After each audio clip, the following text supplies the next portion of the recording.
건강하게 지내. 구청 민원실에서 이혼 신고서를 제출하고 나온 아내는 딱 그 한마디만 남기고 택시를 탔습니다. 택시가 떠나고 정우는 멍하니 그 자리에 서 있었습니다. 그리고 사무소로 돌아가는 길 아버지 회사 로비 유리병 너머로 사원증을 목에 건 정장 차림의 여자가 보였습니다. 1시간 전 이혼 도장을 함께 찍은 전처였습니다. 수아는 정우를 보고도 짧은 눈인사만 건넨 채 동료들과 셔틀버스에 올라탔습니다. 의절한 아버지의 회사에서 일하고 있는 전처, 위자료 한 푼 요구하지 않았던 그 여자의 비밀은 여기서부터 하나씩 풀려나갑니다. 사연 시작하기 전에 구독 눌러주시면 새로운 사연을 매일 받아보실 수 있어요. 오늘의 사연 시작합니다. 강남구청 민원실 창구 앞에서 수아가 이혼 신고서를 꺼내 담당 공무원에게 내밀었습니다.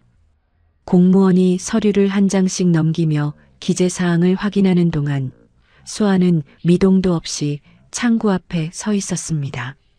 눈 한 번 깜빡이지 않는 얼굴, 입술 한 번 떨리지 않는 표정이었습니다.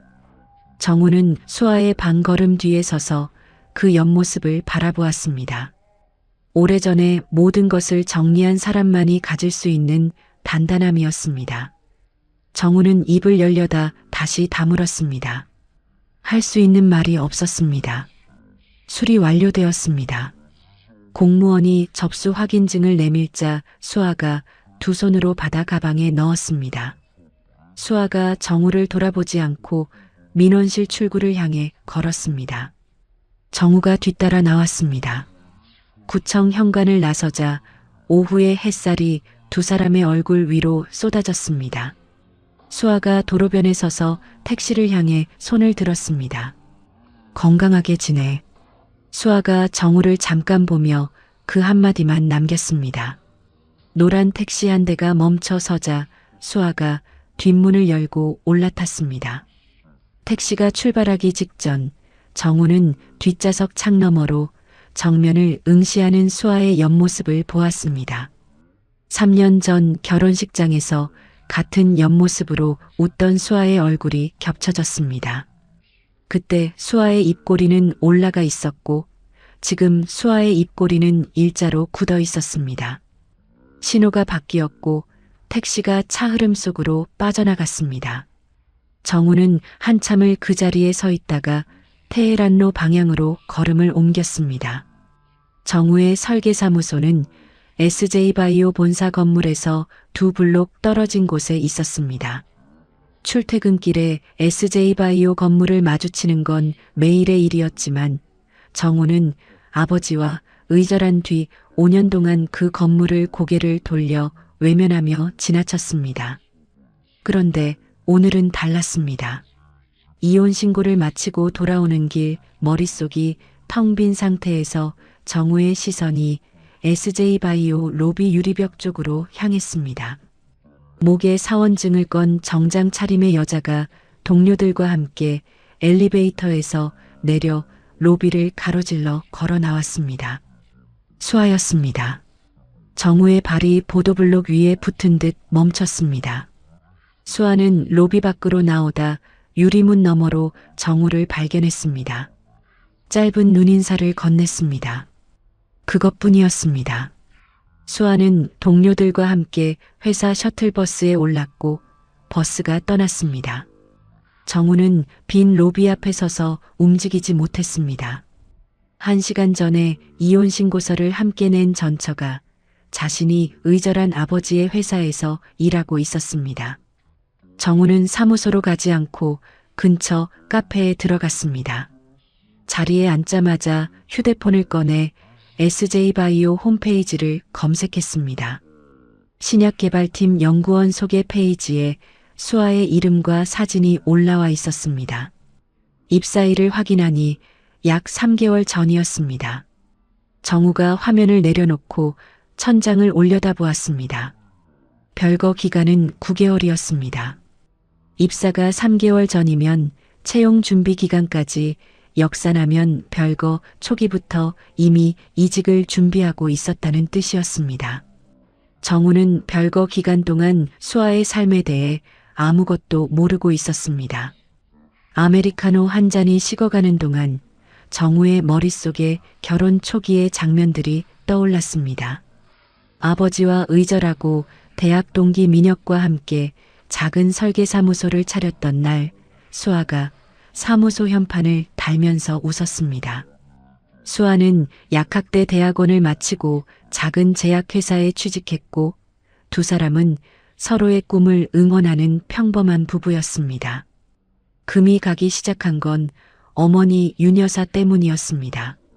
첫 상견례 식사 자리에서 윤 여사가 수아의 고아원 출신 배경을 알게 된 뒤 젓가락을 내려놓으며 말했습니다. 우리 정우가 참 마음이 착해서. 칭찬인지 비난인지 모호한 그 한마디를 정우는 그냥 넘겼습니다. 결혼 6개월 차부터 윤 여사의 개입이 본격적으로 시작됐습니다. 매주 호텔 식사 자리를 만들어 수아의 말투, 옷차림, 생활 습관까지 하나하나 지적했습니다. 재벌가 며느리가 중소제약회사에서 밤늦게까지 일하는 꼴이 보기 좋으냐? 그만둬. 수아가 고개를 저었습니다. 어머니, 이 일은 제가 오래 준비해온 일입니다. 윤 여사는 그날 밤 정우에게 전화를 걸었습니다. 내 아내가 시어머니 말을 대놓고 무시하더라. 정우는 어머니의 전화를 끊고 수아에게 전화를 걸었습니다.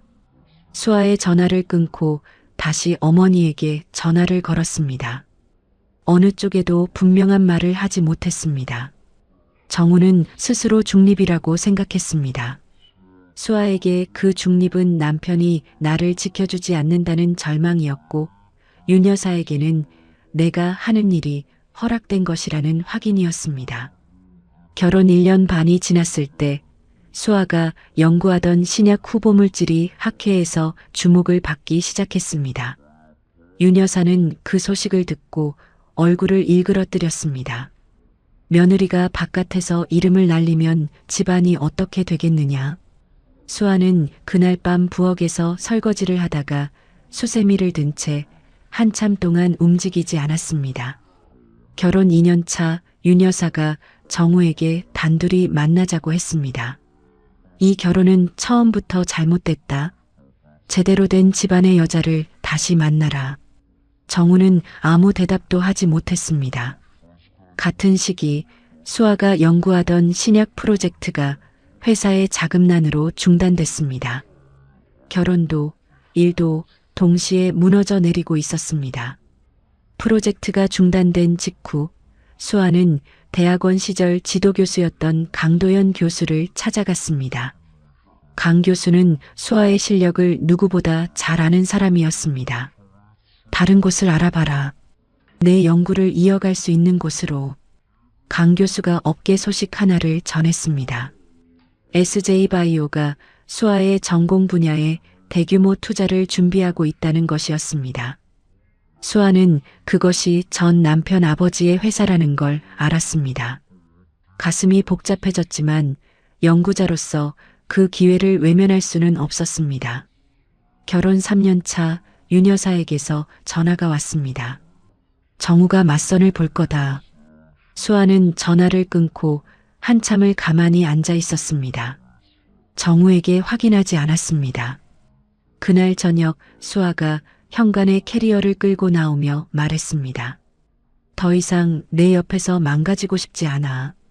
정우가 뒤늦게 어머니에게 전화를 걸어 맞선 이야기가 사실이냐고 물었을 때 윤 여사는 코웃음을 쳤습니다. 거짓말 하나에 확인도 안 하고 떠나는 여자가 무슨 진심이 있겠느냐. 정우는 수아에게 연락을 시도했지만 수아는 이미 번호를 바꾼 뒤였습니다. 정우는 수아의 새 번호를 찾아내려는 시도를 하지 않았습니다. 떠나는 게 수아를 위한 일이라고 스스로에게 말했습니다. 별거가 시작되고 수아는 강 교수의 추천서를 받아 SJ바이오에 지원했습니다. 서류 전형을 통과하고 2차례 면접을 거쳐 약 2달 만에 채용이 확정됐습니다. 서진호 회장은 인사팀의 최종 보고에서 수아의 이름을 보았습니다. 전 며느리라는 걸 알았지만 입을 열었습니다. 채용 기준에 맞으면 진행해. 윤 여사에게는 알리지 않았습니다. 알리면 반드시 막을 것을 알았기 때문입니다. 수아는 입사 후 3개월간 연구에만 몰두했습니다. 정우에게 이직 사실을 알리지 않았고 이혼 협의는 수아 측 변호사를 통해서만 진행했습니다. 위자료도 재산 분할도 필요 없습니다. 빚진 것도 받을 것도 없으니까. 정우는 수아의 단호함에 반론 한마디 하지 못하고 합의서에 서명했습니다. 카페에서 휴대폰 화면을 끈 정우가 사무소로 돌아왔습니다. 텅 빈 책상 앞에 앉았습니다. 별거 초기부터 이직을 준비한 것, 위자료 한 푼 요구하지 않은 것, 이혼 직후 회사 로비에서 보았던 그 당당한 걸음걸이가 하나의 메시지처럼 정우의 머릿속을 채웠습니다. 잃어버린 건 아내가 아니었습니다.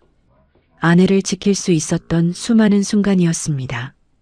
그날 저녁 정우가 민혁에게 전화를 걸었습니다.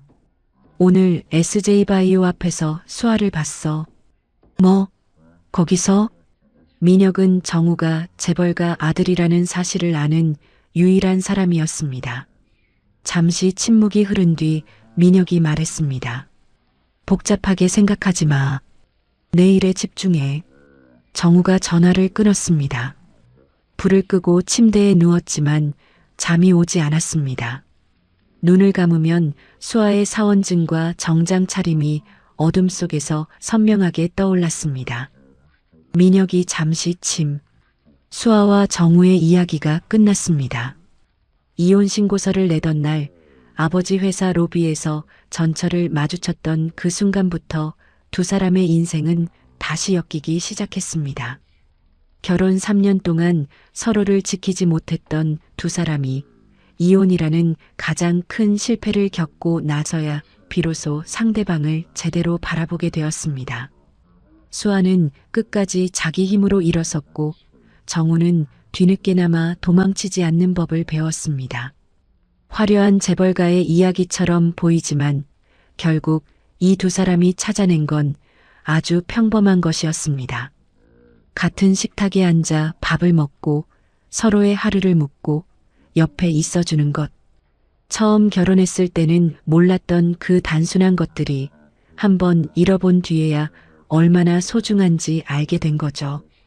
여러분의 곁에도 지금 그런 사람이 있다면 오늘 한마디 건네보시는 건 어떨까요? 이야기를 끝까지 들어주신 분이 계시다면 잘 들었다고 댓글 하나만 남겨주세요. 감사합니다. 내가 알 바 아니야. 재벌그룹 회장 한정우는 전처의 실종 소식을 듣고도 표정 하나 바꾸지 않았습니다. 20년 전 버린 여자였으니까요. 그런데 그날 밤 한정우는 자기도 모르게 전처의 집 앞에 서 있었습니다. 반지하 단칸방 녹슨 철문을 밀고 들어간 순간 곰팡이 냄새 속에서 한정우의 눈에 들어온 것은 낡은 서랍장 위의 영정 사진과 작은 유골함이었습니다. 영정 속 19살 소녀의 눈매는 자기와 똑같았습니다. 한정우의 두 다리에서 힘이 빠져 그 자리에 주저앉았습니다. 딸이 7살에 백혈병 판정을 받고 12년을 싸우다 죽었다는 사실을 아버지는 이제야 알았습니다.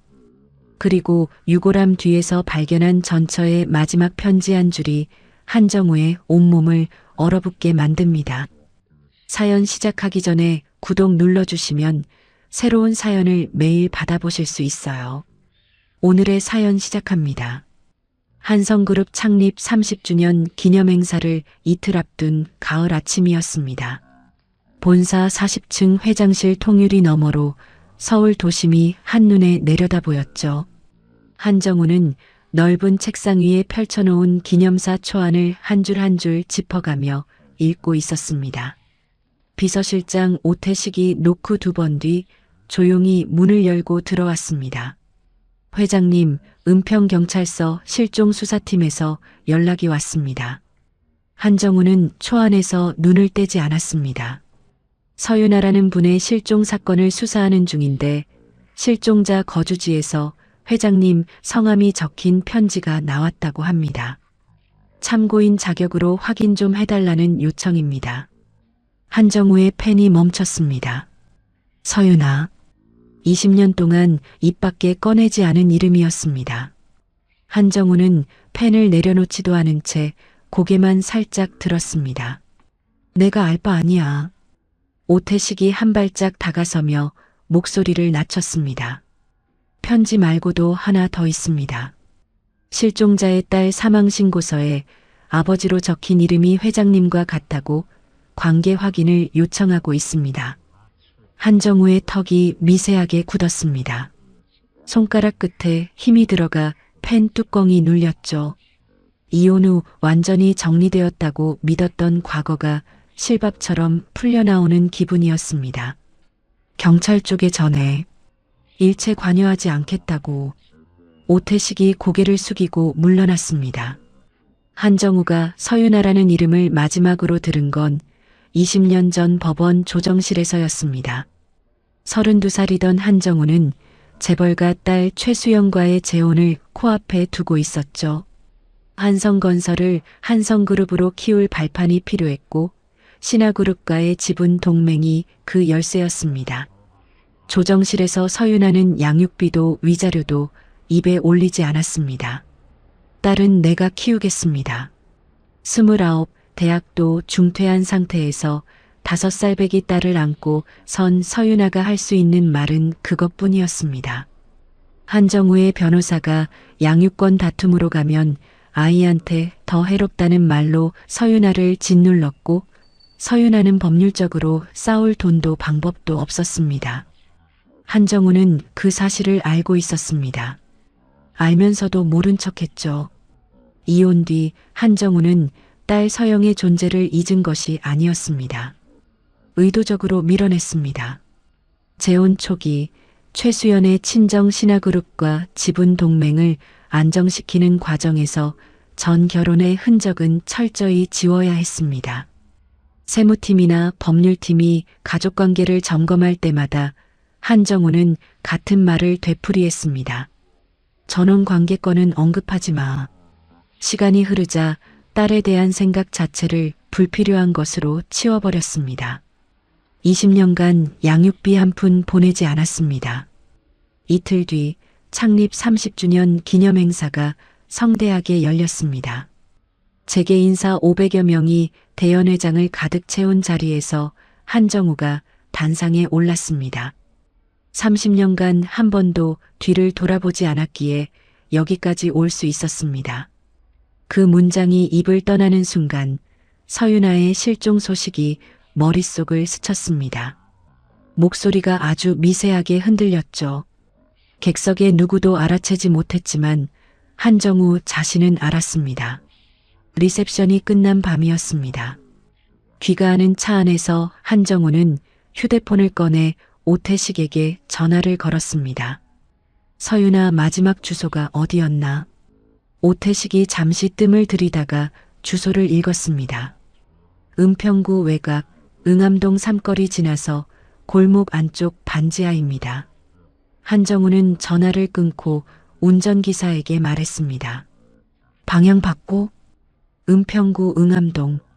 운전기사가 백미러로 한정우를 힐끗 보았지만 아무 말 없이 핸들을 돌렸습니다.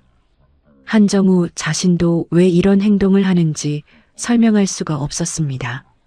좁은 골목 끝 반지하 단칸방의 녹슨 철문은 잠겨있지 않았습니다. 한정우가 문을 밀자 오랫동안 환기되지 않은 공기와 곰팡이 냄새가 얼굴을 덮쳤습니다. 방 안에는 가구라 할 것도 없었습니다. 작은 밥상 하나, 낡은 서랍장 하나, 바닥에 깔린 접이식 매트리스가 전부였죠.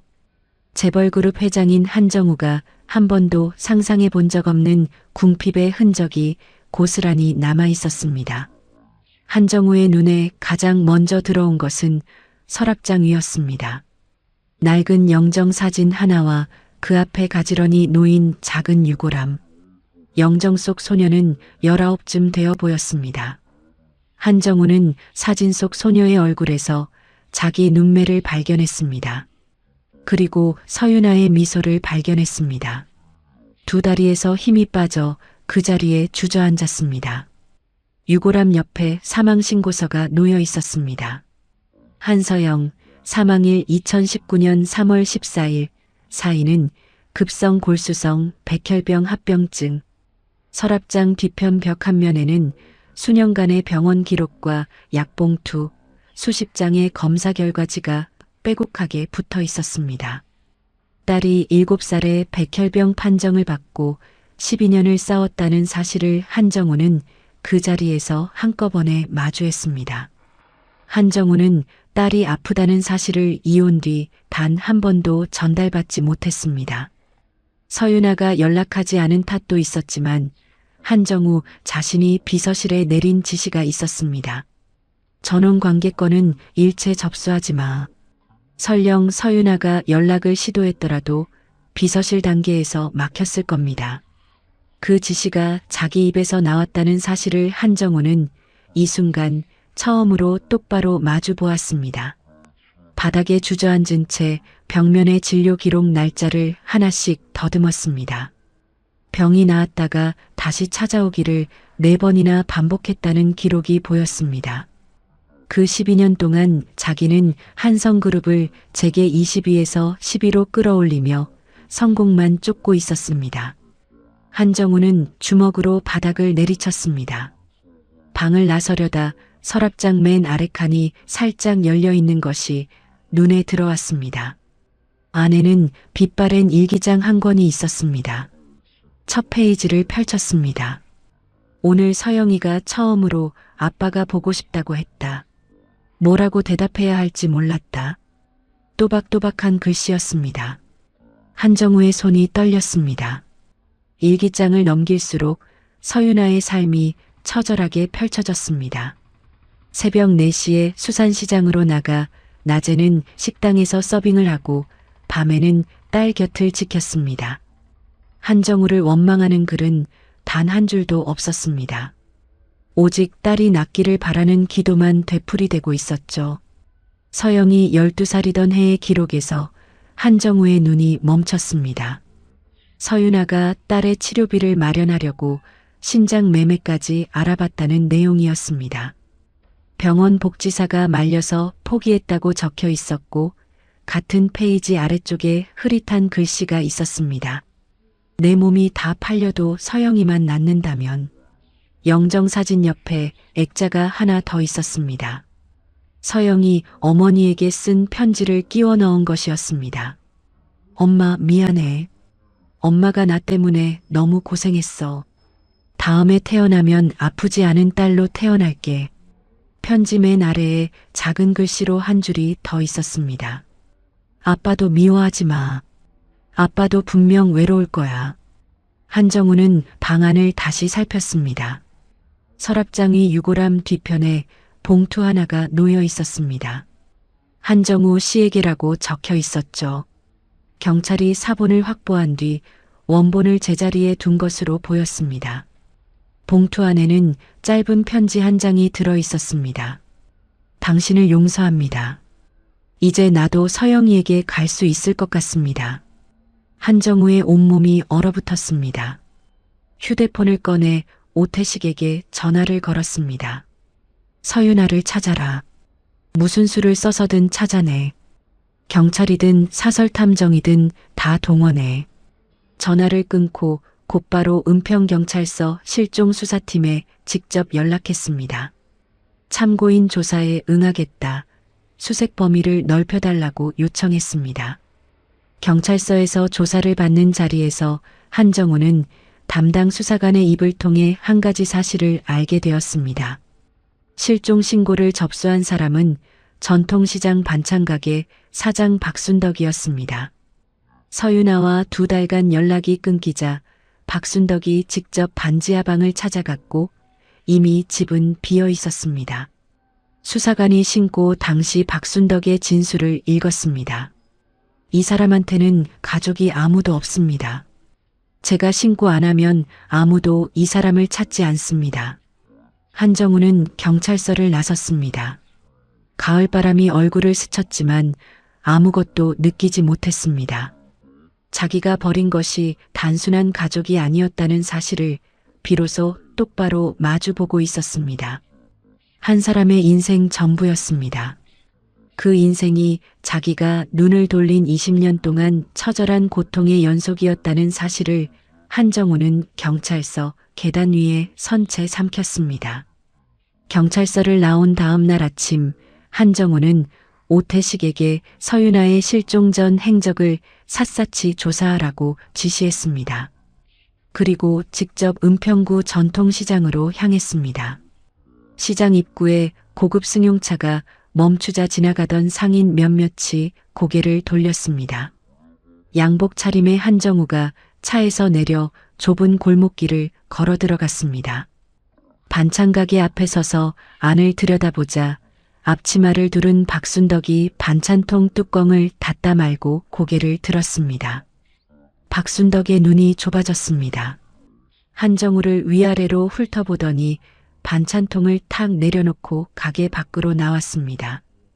당신이 그 인간이야? 한정우가 입을 열기도 전에 박순덕이 손가락을 가리키며 쏘아붙였습니다. 내가 신고한 사건에 이제 와서 뭐하러 나타난 거야? 한정우는 대답하지 못했습니다. 박순덕은 한 발짝 더 다가서며 말을 이었습니다. 윤아가 이 시장에서 7년을 일했어. 새벽부터 밤까지. 그 돈이 전부 어디 갔는지 알아? 딸내미 항암 치료비로 다 들어갔어. 박순덕의 목소리가 떨리기 시작했습니다. 한겨울에 수도관이 얼어서 터졌는데 찬물에 반찬 재료를 씻다가 손이 쩍쩍 갈라져서 피가 났어. 근데 그 사람이 뭐라고 했는지 알아? 한정우는 고개를 들지 못했습니다. 서영이 주사 맞는 것보단 안 아프다고 웃더라고. 박순덕이 앞치마 끝으로 눈가를 훔쳤습니다. 치료비가 밀려서 병원에서 나가라고 할 때마다 시장 사람들이 돈 모았어. 10,000원, 20,000원씩. 당신이 골프장에서 한 달에 쓰는 돈이면 이 사람 1년치 치료비였을 거야. 한정우의 입술이 바짝 말라 있었습니다. 한참을 서 있다가 겨우 입을 열었습니다. 서윤아가 자주 가던 곳, 마지막에 만났던 사람이 누구인지 아는 대로 알려주십시오. 박순덕이 코웃음을 치듯 숨을 내쉬었지만 곧 목소리를 가라앉히며 말했습니다. 서영이가 떠난 뒤로 사람이 확 변했어. 시장 일은 하긴 했는데 말을 안 했어. 살도 계속 빠지고. 박순덕이 가게 안으로 돌아가며 뒤돌아보았습니다. 실종되기 2달 전부터는 가게에도 안 나왔어. 내가 집에 찾아갔더니 서영이 영정 사진만 보고 앉아 있더라고. 내가 밥 좀 먹으라고 했더니 그 말만 하더라. 한정우가 물었습니다. 무슨 말이었습니까? 서영이 없으니까 내가 왜 여기 있어야 하는지 모르겠다고. 박순덕이 고개를 돌려 한정우를 똑바로 쳐다보았습니다. 당신이 20년 전에 데려간 게 아니라 버린 거잖아. 그 사람한테 남은 게 딸 하나뿐이었는데 그 하나마저 없어졌으니 무슨 힘으로 버텨? 한정우는 아무 대답도 하지 못한 채 시장을 나왔습니다. 같은 시각 한정우의 자택에서는 최수연이 남편의 비서 차량 운행 기록을 확인하고 있었습니다. 개인 비서 홍주영이 서류를 내밀었습니다. 어젯밤 은평구 반지하 주소지, 오늘 오전 은평구 전통시장. 전처 거주지와 전처 직장이었던 곳입니다. 최수연이 서류를 내려놓으며 입을 열었습니다. 앞으로 이 사람 동선 전부 보고해. 하루도 빠지지 말고. 홍주영이 고개를 숙였습니다. 최수연이 경계하는 이유는 단순한 질투가 아니었습니다. 친정 신하그룹이 한성그룹 지분 18%를 쥐고 있었고 한정우와의 혼인이 그 지분 동맹의 뿌리였습니다. 전처가 다시 나타나면 지분 구조가 흔들리고 아들 재민의 후계 자리까지 위태로워질 수 있었습니다. 최수연은 아들 한재민을 불러 거실 소파에 마주 앉았습니다. 아버지가 전처 찾아다니고 있어. 이거 그냥 넘어갈 일이 아니야. 재민이 다리를 꼬며 물었습니다. 돌아가신 건 아니고요? 실종이래. 근데 중요한 건 그게 아니라 아버지가 왜 갑자기 움직이느냐는 거야. 재민의 눈이 좁아졌습니다. 아버지에 대한 감정은 복잡했습니다. 한정우는 한성그룹 핵심 계열사 대표 자리를 외부 전문 경영인에게 맡긴 적이 있었죠. 아들의 능력을 믿지 않는다는 뜻이나 다름없었습니다. 재민은 그 기억을 한 번도 지운 적이 없었습니다. 어머니, 이거 오히려 기회 아닙니까? 최수연이 아들을 바라보았습니다. 아버지가 흔들리고 있으니까 움직일 때가 된 거 아닙니까? 최수연은 대답 대신 고개만 끄덕였습니다. 한편 한정우는 서윤아가 딸의 투병 시절 다녔던 서울대학교 병원을 찾아갔습니다. 소아혈액 종양과 병동을 수소문한 끝에 당시 수간호사였던 이수진을 만날 수 있었습니다. 이수진은 서윤아를 또렷하게 기억했습니다. 12년간 하루도 빠지지 않고 간병한 보호자는 처음이었어요. 새벽에 출근해서 병원 로비에서 잠깐 눈 붙이고 다시 병실로 올라오시곤 했죠. 한정우가 물었습니다. 아이한테 골수 이식은 시도했습니까? 이수진이 잠시 말을 멈췄다가 조심스럽게 입을 열었습니다. 어머니가 매달렸어요. 자기 골수를 달라고. 근데 적합도가 맞지 않았어요. 이수진이 한숨을 내쉬었습니다. 담당 선생님이 조심스럽게 말씀하셨어요. 아버지 쪽 골수가 맞을 수도 있다고. 그때 어머니 표정을 아직도 잊을 수가 없어요. 한정우의 목이 굳었습니다. 뭐라고 하셨습니까? 그 사람한테는 절대 연락 안 한다고 했어요. 딱 잘라서요. 이수진이 고개를 숙이며 말을 이었습니다. 결국 남골수로 이식을 했는데 이식 뒤에 합병증이 와서 결국 이수진이 말끝을 잇지 못했습니다. 잠시 뒤 가까스로 입을 열었습니다. 회장님 골수가 답이었을지는 저도 장담 못해요. 하지만 시도조차 못한 게 그 어머니한테 평생 한이 되었을 거예요. 한정우의 머릿속에서 한 가지 생각이 모처럼 박혔습니다. 비서실에 내린 지시, 전원 관계권은 일체 접수하지 마. 서윤아가 만에 하나 연락을 시도했더라도 비서실이 막았을 겁니다. 자기가 딸을 2번 죽인 것일 수 있다는 생각에 다리가 풀렸습니다. 병원을 나온 한정우는 차에 타지 않았습니다. 주차장 기둥에 등을 기대고 한참을 서 있다가 오태식에게 전화를 걸었습니다. 서영이 장례는 누가 치렀나? 오태식이 확인한 바로는 서윤아에게 장례 비용이 없었습니다. 병원 복지팀의 도움으로 간소하게 장례를 치렀고 납골당 비용을 감당하지 못해 유골함을 집 서랍장 위에 모시고 있었다는 사실이 다시 확인되었습니다. 한정우는 경찰 수사가 진행 중인 현장이라 유골함을 함부로 옮길 수 없다는 오태식의 조언에 따라 경찰에 유골함 보존을 요청하고 수사가 끝나는 대로 사찰 봉안당에 임시로 모시는 절차를 준비시켰습니다. 그날 밤이었습니다. 자택 서재에서 한정우는 반지하 방에서 가져온 서윤아의 일기장을 펼쳐놓고 한 장 한 장 넘기고 있었습니다.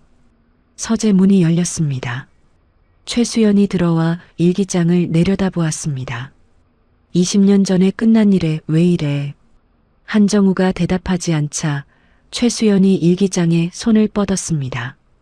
한정우가 일기장 위에 손을 얹어 막았습니다. 이건 내가 해결해야 할 문제야. 더 이상 묻지 마. 최수연의 눈이 가늘어졌습니다.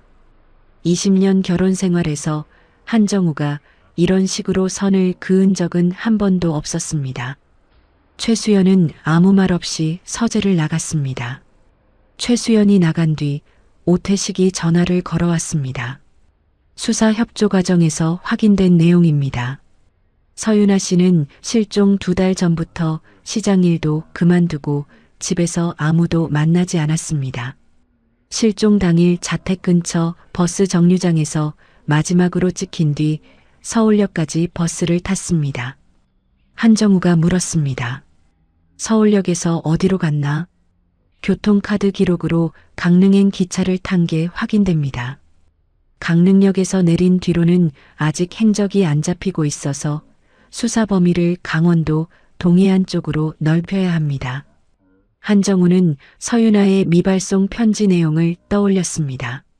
서영이에게 갈 수 있을 것 같다. 강원도행과 그 문장을 잇자 서윤아가 딸과의 추억이 있는 곳으로 향했을지 모른다는 생각이 스쳤습니다. 한정우는 일기장을 다시 뒤졌습니다. 서영이 투병 중에 한 마리 적힌 대목이 있었습니다. 양양 바닷가에서 엄마랑 그림 그리면서 살고 싶다. 서윤아가 서영에게 딱 한 번 양양 여행을 시켜준 적이 있다는 기록도 있었습니다. 한정우는 오태식에게 말했습니다. 수색 지역을 강릉에서 양양, 속초까지 좁혀 사설 탐정도 추가로 붙여 이 과정에서 한정우의 신분이 시장 상인 일부와 경찰 관계자에게 알려지기 시작했습니다. 재벌 회장이 20년 전 버린 전철을 찾고 있다는 소문이 퍼져나갔죠. 한정우가 바깥을 뛰어다니는 동안 최수연은 홍주영이 올린 동선 보고서를 꼼꼼히 읽고 있었습니다. 사설 탐정까지 고용했다는 사실을 확인한 최수연은 곧바로 그룹 재무팀장에게 연락을 넣었습니다. 비서실 특수 경비 집행 기록 좀 봐줘요. 비공식으로. 재민도 움직이기 시작했습니다. 소문이 언론에 흘러가면 그룹 주가는 물론 자신의 후계 구도까지 타격을 받는다고 판단한 재민은 최수연과 함께 한성그룹 고문 변호사 진상철을 긴급으로 불러들였습니다. 진상철이 입을 열었습니다. 법적으로 회장님의 개인 행동을 막을 방법은 사실상 없습니다. 다만 회사 경비를 사적으로 쓴 정황이 나오면 이사회에서 쓸 수 있는 카드가 생깁니다. 최수연이 수첩을 꺼내 메모하기 시작했습니다. 입꼬리가 미세하게 올라갔습니다. 한정우가 수색에 매달린 지 열흘째 되던 날이었습니다. 오태식이 회장실 문을 열자마자 숨을 고르며 보고했습니다. 사설탐정 쪽에서 연락이 왔습니다. 강릉역 인근 택시 배차 기록을 역추적했는데 서윤아 씨가 강릉역에서 택시를 타고 속초 방면으로 이동한 흔적이 잡혔습니다. 한정우가 자리에서 일어섰습니다. 그리고 하나 더 있습니다. 속초 경찰서를 통해 확인한 건데 8개월 전에 속초 외곽국도에서 교통사고로 쓰러진 채 발견된 신원 미상의 60대 여성이 지금 속초 시립요양시설에 있다고 합니다. 한정우의 눈이 커졌습니다. 지금 바로 속초로 간다. 한정우가 외투를 집어들고 문을 나서려는 순간 오태식이 한정우의 앞을 막아섰습니다. 회장님, 그 전에 아셔야 할 게 있습니다. 오태식의 표정이 무거웠습니다. 오늘 오전 이사회에서 긴급 안건이 상정됐습니다. 최수연 여사 측 사회이사 3분이 올린 건데 회장님의 장기간 경영 공백과 개인 행보가 그룹에 손해를 끼치고 있으니 경영 일선에서 자진 사퇴하라는 내용입니다. 한정우의 발이 멈췄습니다. 수연이가 이사들을 만났나? 지난 열흘간 사회이사들을 한 분 한 분 따로 만나서 사전에 합의를 끌어낸 것으로 보입니다. 한정우의 턱에 힘이 들어갔습니다. 30년을 쌓아 올린 회사에서 밀려날 수 있다는 현실과 서윤아의 생사를 확인해야 하는 현실이 동시에 목을 조여왔습니다. 한정우는 변호사 진우현에게 전화를 걸었습니다. 이사회 사퇴 권고에 법적 구속력이 있나? 진우현이 즉시 답했습니다. 없습니다. 권고일 뿐이고 회장님이 응하지 않으면 효력이 없습니다. 한정우는 전화를 끊고 오태식을 바라보았습니다. 이사회 대응은 네가 맡아. 나는 속초로 간다. 속초 시립요양시설에 도착한 한정우를 시설 원장 김명호가 맞았습니다. 김명호는 접견실에서 서류를 펼쳐놓고 차분하게 설명했습니다. 8개월 전 속초 외곽 7번 국도에서 새벽에 도로 위를 걷다가 화물차에 치였습니다. 머리뼈가 깨지고 뇌에 큰 충격을 받아서 3주간 중환자실에 있었어요. 의식은 돌아왔는데 자기 이름도 과거도 가족도 전부 기억을 못하는 상태입니다. 한정우가 물었습니다. 신분증이나 소지품은 없었습니까? 아무것도요. 지갑, 신분증, 전화기 전부 없었고 지문 조회를 해봤는데 전과 기록이 없어서 신원 파악이 안 됐습니다. 저희가 법에 따라 긴급보호 절차로 임시 수용하고 있는 겁니다. 김명호가 한정우의 눈을 바라보며 말했습니다. 면회는 가능합니다. 다만 이분이 낯선 사람을 굉장히 경계하니까 그 점만 유의해 주십시오. 면회실 문이 열렸습니다. 창가 의자에 여자 한 명이 앉아 있었습니다. 흰 머리카락이 반쯤 섞여 있었고 볼이 깊게 패여 있었습니다. 한정우가 기억하는 서윤아와는 완전히 다른 얼굴이었습니다. 한정우가 한 걸음 다가서자 여자가 고개를 돌렸습니다. 그 순간 한정우의 눈이 여자의 손에 멈췄습니다. 여자가 왼손으로 오른쪽 손목을 감싸 쥐고 있었습니다. 긴장할 때 나오는 그 습관.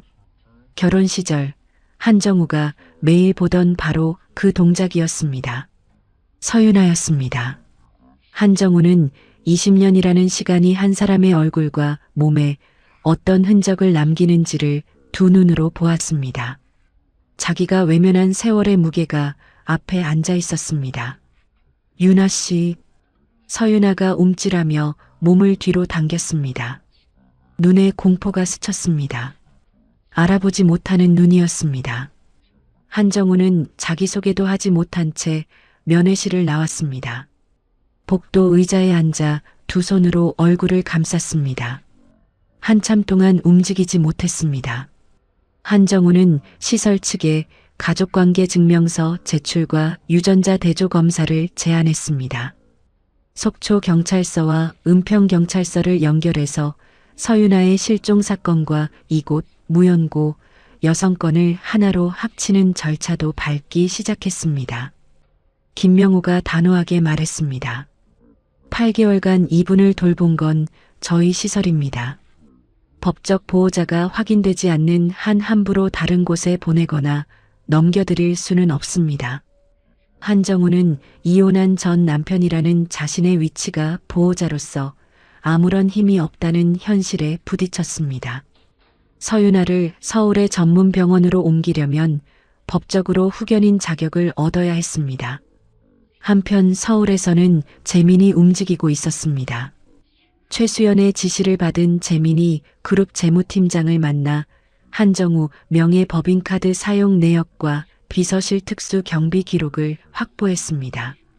사설 탐정 비용은 한정우의 개인 카드로 결제된 것이 확인됐지만 속초 출장의 회사 차량과 비서실 경비 일부가 쓰인 사실이 드러났습니다.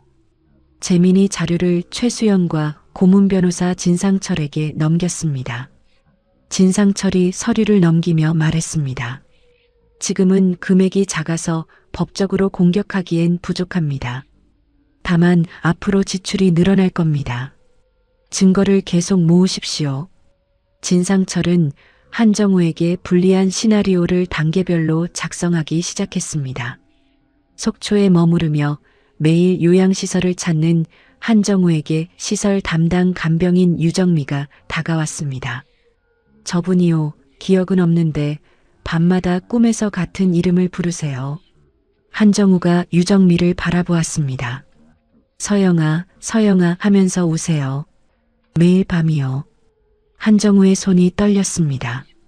머리는 잊었어도 마음은 여전히 딸을 찾고 있었습니다. 유정미가 말을 이었습니다. 그리고 하나 더 있는데요. 시설 작업실에서 다른 건 손도 안 대시는데 크레파스만 잡으면 꽃 그림을 그리세요. 같은 그림을 계속요. 유정미가 그림 몇 장을 꺼내 보여주었습니다. 한정우는 반지하방 벽에 붙어있던 딸 서영의 그림을 떠올렸습니다. 색감이 닮아 있었습니다. 유전자 검사 결과가 2주 만에 나왔습니다. 사망한 딸 한서영의 기록에 적힌 어머니 정보와 요양시설 여성의 유전자가 일치했습니다. 서윤아라는 사실이 공식 확인되었고 은평경찰서와 속초경찰서는 실종 사건을 마무리 지었습니다. 한정우는 가정법원 속초지원에 서윤아의 후견인 심판을 청구하면서 동시에 임시 후견인 선임을 위한 가처분 신청을 넣었습니다. 서윤아가 가족이 아무도 없는 상태이고 기억을 잃어 스스로 판단할 수 없으며 전문 병원으로 옮겨야 하는 급한 사정이 있다는 점을 자료로 제출했습니다. 서윤아의 가족관계 증명서를 발급받는 과정에서 한정우는 한 가지 사실을 더 확인했습니다. 서윤아의 부모는 모두 세상을 떠난 상태였고 유일한 가족이었던 딸 한서영도 사망 기재가 되어 있었습니다. 서윤아에게는 법적 가족이 단 한 명도 남아있지 않았습니다. 한정우의 시선이 서류 한 곳에 멈췄습니다. 딸의 이름이 한서영이었습니다. 서윤아는 이혼 뒤에도 딸의 성을 바꾸지 않았습니다. 한정우라는 아버지의 성을 딸에게 그대로 남겨둔 것이었습니다. 한정우는 서류를 내려놓지 못한 채 목이 메었습니다. 정식 후견 심판에는 몇 달이 걸렸고 법원이 지정하는 정밀 검사까지 받아야 했습니다. 가처분 결정이 나오기까지도 2주에서 3주는 기다려야 했습니다. 한정우는 속초와 서울을 오가며 법원 절차와 이사회 대응을 동시에 밀고 나가야 하는 상황에 내몰렸습니다. 이사회 사태가 길어지면서 한성그룹 주가가 일주일 사이에 8%나 떨어졌습니다. 재계 언론마다 한성그룹 내홍, 회장 리더십 흔들려라는 기사가 쏟아졌고 중립을 지키던 사회이사 일부가 최수연 쪽으로 기울기 시작했습니다. 최수연은 주요 주주들에게 하나씩 연락을 돌렸습니다. 회장이 판단력을 잃었어요. 그룹을 지키려면 지금 움직여야 합니다. 그리고 재민에게 전화를 걸었습니다. 다음 이사회에서 아버지 직무정지를 정식으로 올린다. 직무정지가 되면 직무대행이 필요한데 정관의 근거가 되는지 진상철 변호사한테 확인해. 내 이름으로. 재민이 전화기를 내려놓으며 입꼬리를 올렸습니다. 같은 시각 속초 요양시설 면회실에서 한정우는 잠든 서윤아의 얼굴을 바라보고 있었습니다. 가처분 결정이 나오면 반드시 서울로 데려가겠다고 속으로 다짐했습니다. 서울에서는 이사회표가 하나둘 최수연 쪽으로 넘어가고 있었고 재민은 대학 동기 윤기현을 통해 리조트 사업 투자안을 이미 준비하고 있었습니다. 한정우는 아직 그 사실을 모르고 있었습니다. 가처분 신청을 넣고 3주가 지났습니다. 가정법원 속초지원에서 신문 날짜가 잡힌 전날이었습니다.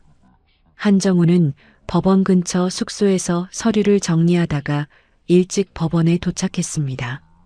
대기실 의자에 앉아 서류를 넘기고 있을 때 맞은편에 앉아있던 중년 여성이 한정우의 이름을 듣고 고개를 들었습니다. 실례지만 혹시 한서영이 아버지 되시나요? 한정우가 서류에서 손을 떼고 여자를 바라보았습니다. 저는 강미영이라고 합니다. 제 아들 도윤이가 서영이랑 같은 병동에서 1년 동안 함께 치료를 받았어요.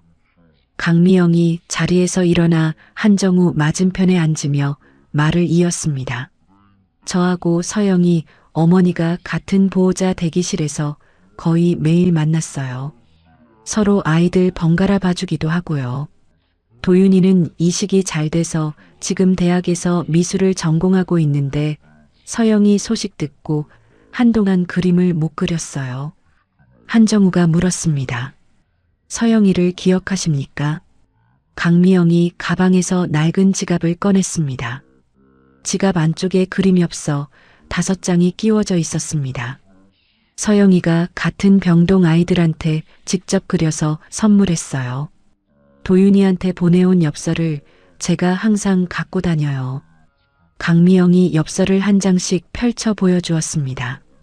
꽃 그림, 바다 그림, 강아지 그림이 아이의 손끝에서 나온 밝은 색으로 그려져 있었습니다. 한정우의 시선이 마지막 엽서에서 멈췄습니다. 꽃밭 위에 3사람이 손을 잡고 서 있는 그림이었습니다. 아빠, 엄마, 그리고 자기. 그림 아래에 또박또박 적혀 있었습니다. 우리 가족은 언젠가 다시 만날 거예요. 한정우의 손끝이 떨렸습니다. 강미영이 엽서를 한정우 쪽으로 밀어주며 조용히 말했습니다. 서영이 어머니가 그 아이한테 아빠 이야기를 물어보면 항상 같은 말만 했대요. 아빠는 먼 곳에서 일하고 있다고. 서영이는 아버지를 원망한 적이 없었어요. 그냥 보고 싶어 했어요. 한정우는 엽서를 내려다보았습니다. 딸이 자기를 미워하지 않았다는 사실이 오히려 가슴을 더 깊이 찔렀습니다. 미움받았다면 차라리 나았을 겁니다. 이 아이는 만나본 적도 없는 아버지를 그리워하면서 꽃밭 그림을 그렸습니다.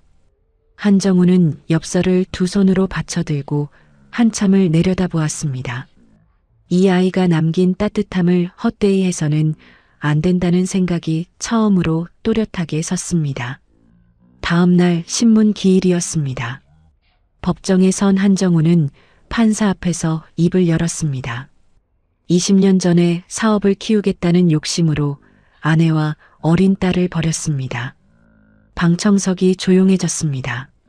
서윤아에게는 지금 법적 가족이 한 명도 없습니다. 부모님도 돌아가셨고 딸도 세상을 떠났습니다. 기억을 잃어서 스스로 아무것도 결정할 수 없는 상태이고 전문 병원에서 치료를 받아야 합니다. 한정우가 잠시 숨을 고르고 말을 이었습니다. 이 사람의 후견인을 맡을 수 있는 사람이 저밖에 없습니다. 이것이 속죄의 시작이라는 것도 숨기지 않겠습니다.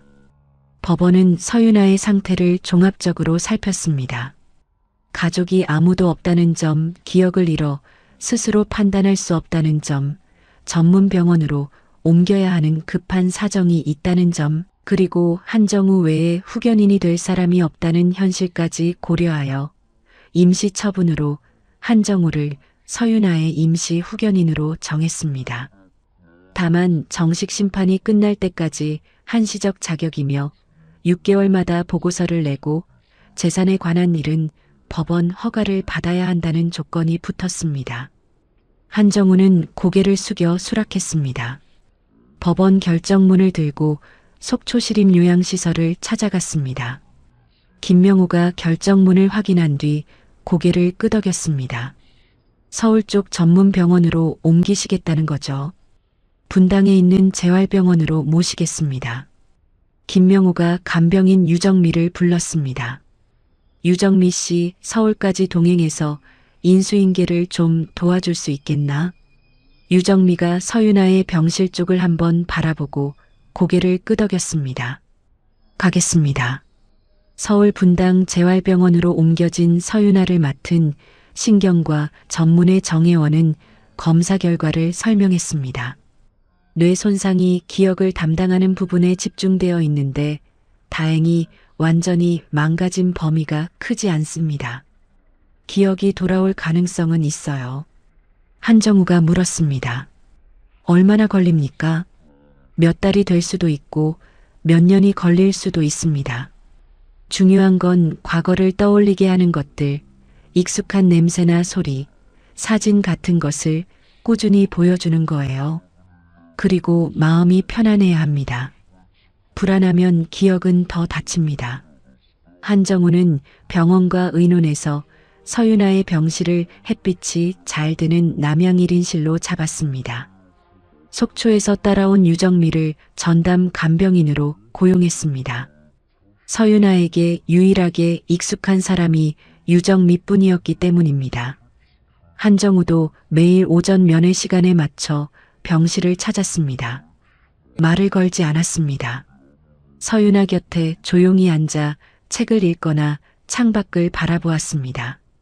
처음 2주 동안 서윤아는 한정우가 올 때마다 시선을 돌렸습니다. 경계심이 온몸에 배어 있었습니다. 한정우는 강요하지 않았습니다. 같은 자리에 앉아 같은 시간을 보내는 것을 반복했습니다. 2주째 되던 날이었습니다. 한정우가 병실 문을 열고 들어서자 서윤아가 고개를 살짝 돌려 한정우를 바라보았습니다. 짧은 시선이었지만 서윤아가 먼저 누군가를 쳐다본 것은 처음이었습니다. 유정미가 복도에서 한정우에게 귀띔했습니다. 이분이 시설에 온 뒤로 처음이에요. 스스로 누군가를 쳐다본 건. 한정우는 딸 서영의 그림 엽서를 액자에 넣어 서윤아의 침대 옆 탁자 위에 놓아두었습니다. 서윤아는 그 그림을 오래도록 바라보았습니다. 그러다 갑자기 손을 뻗어 액자를 가슴에 끌어안았습니다. 눈물이 흘러내렸습니다. 정혜원이 한정우에게 설명했습니다.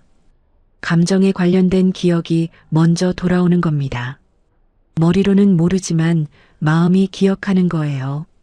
이런 자극을 꾸준히 주는 게 아주 중요합니다.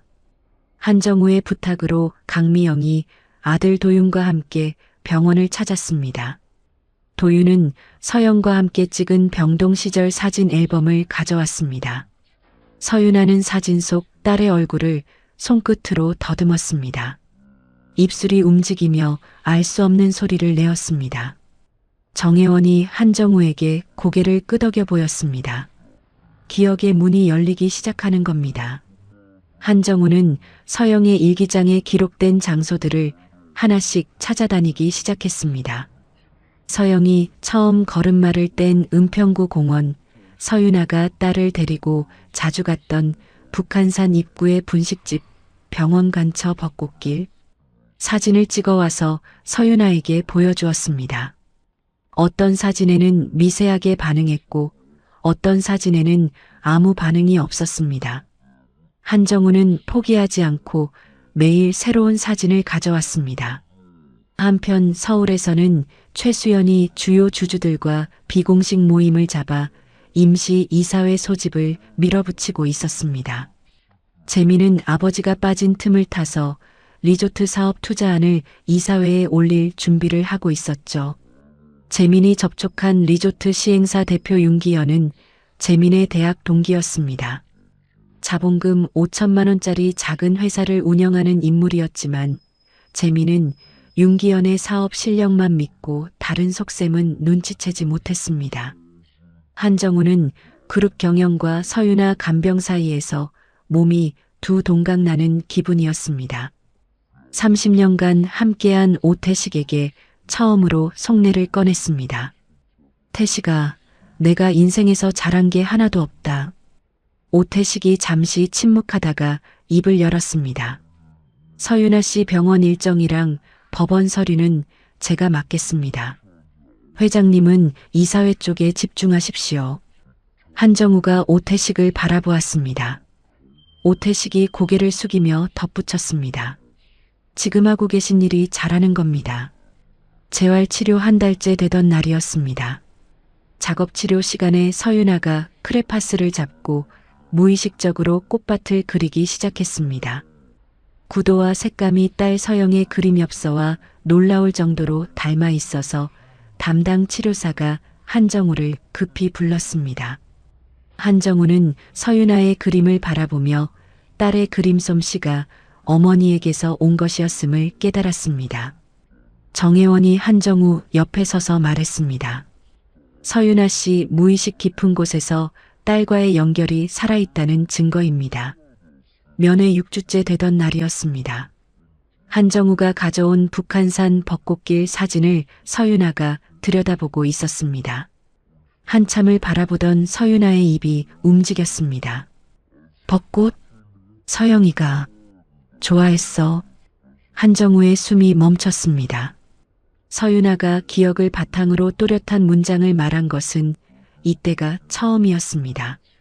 정혜원이 한정우를 복도로 불러냈습니다.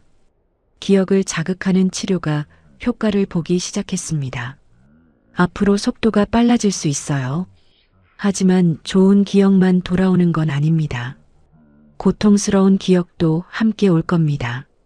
마음 준비를 하셔야 합니다. 그날 저녁 면회 시간이었습니다. 서윤아가 한정우를 바라보았습니다. 떨리는 목소리가 흘러나왔습니다. 당신, 누구예요? 한정우는 입을 열었다가 다물었습니다. 겨우 한마디를 내뱉었습니다. 기다릴 테니까 천천히 기억해. 같은 시각 서울 한성그룹 본사에서는 재민이 임시 이사회 소집 절차를 마무리하고 있었습니다. 안건 목록에는 회장 직무정지 및 직무대행 체제 전환이 올라가 있었고 직무대행 후보란에는 재민의 이름이 적혀 있었습니다. 한정우는 병원을 나서며 오태식에게서 이사회 소집 통보를 받았습니다. 서윤아의 기억이 돌아오기 시작한 이 시점에 서울을 비울 수 없었고 회사를 빼앗길 수도 없었습니다. 재활치료 석 달째였습니다. 서윤아의 기억은 마음이 깊이 새긴 순서대로 돌아왔습니다. 가장 먼저 딸 서영의 이름과 얼굴이 또렷해졌습니다. 그 다음으로 전통시장에서 일하던 시절의 감각이 찾아왔습니다. 생선 비린내, 새벽 찬바람, 반찬통을 나르던 손의 감촉. 박순덕의 이름과 얼굴까지 떠올렸습니다. 정혜원이 한정우를 따로 불렀습니다. 기억 회복이 순조롭게 진행되고 있습니다. 다만 가장 고통스러운 기억, 딸의 죽음과 그 이유는 뇌가 스스로를 보호하려고 가장 늦게 풀어놓을 겁니다. 그 기억이 터지는 순간 충격이 매우 클 수 있어요. 정혜원이 한정우의 눈을 바라보며 덧붙였습니다. 정신건강 쪽 상담도 함께 시작해야 합니다. 미리 준비하지 않으면 위험합니다. 한정우는 고개를 끄덕였습니다. 서윤아가 기억을 되찾을 때마다 한정우는 곁에서 맞장구를 쳤습니다. 서윤아가 시장에서 순덕 언니가 된장찌개를 끓여줬는데 라고 중얼거리면 한정우는 박순덕에게 전화를 걸어 사실을 확인했습니다. 다음 면회 때 맞다, 순덕 씨가 그랬다고 했다고 말해주면 서윤아는 자기 기억이 맞다는 것을 확인할 때마다 굳어있던 표정이 조금씩 풀렸습니다. 오태식의 도움으로 딸 서영이 생전에 운영했던 온라인 그림 계정을 찾아냈습니다. 서영이의 꽃밭이라는 이름이었습니다. 투병 중에도 매주 한 점씩 올린 수채화 50여 점이 남아 있었습니다. 그림마다 짧은 글이 달려 있었습니다. 오늘도 엄마가 웃었어요. 그게 제일 좋은 약이에요. 병원 창문으로 벚꽃이 보여요. 내년에도 볼 수 있으면 좋겠어요. 소수의 사람들이 남긴 응원 댓글과 서영이 떠난 뒤 올라온 추모 글이 이어져 있었습니다. 한정우는 서영의 그림 전체를 크게 인쇄해서 서윤아의 병실에 하나씩 붙여주었습니다. 서윤아가 그림을 보며 말했습니다. 이건 서영이가 항암 3번째 받을 때 그린 거야. 그때 머리카락이 다 빠졌는데도 웃으면서 그렸어. 구체적인 시점까지 기억해내기 시작한 것이었습니다. 두 사람 사이에 딸을 매개로 한 조심스러운 신뢰가 자리를 잡아갔습니다. 정혜원이 경고했던 순간이 찾아온 것은 어느 오전 면회 시간이었습니다. 서윤아가 한정우의 얼굴을 유난히 오래 바라보았습니다. 눈동자가 흔들리기 시작했습니다. 한정우의 눈매에서 딸 서영의 눈매를 발견한 순간 서윤아의 표정이 돌처럼 굳었습니다. 전 남편이라는 사실을 완전히 기억해낸 것이었습니다. 서윤아가 침대 옆 물컵을 집어 한정우에게 던졌습니다. 물이 한정우의 얼굴과 가슴에 쏟아졌습니다. 서윤아는 탁자 위 물건들을 바닥에 쓸어버리며 소리를 질렀습니다. 혼자 키웠어. 혼자 간병했어. 혼자 장례 치렀어. 20년 동안 단 한 번도 안 왔잖아. 한정우는 물에 젖은 채 서 있었습니다. 피하지 않았습니다. 고개를 숙인 채 서윤아의 목소리를 받았습니다. 서윤아는 이후 사흘간 한정우의 면회를 거부했습니다. 병실 문을 잠그고 아무도 만나지 않았습니다. 유정미가 한정우에게 보고했습니다. 잠을 거의 못 주무세요. 서영이 그림을 벽에서 떼서 품에 안고 밤새 혼잣말을 하세요. 정혜원은 과거의 상처가 한꺼번에 의식으로 밀려오는 단계라고 판단했습니다. 자해 위험을 고려해 간호사가 24시간 서윤아를 지켜보도록 지시했습니다. 사흘째 밤이었습니다. 서윤아가 유정미에게 서랍에서 딸의 일기장을 가져다 달라고 했습니다.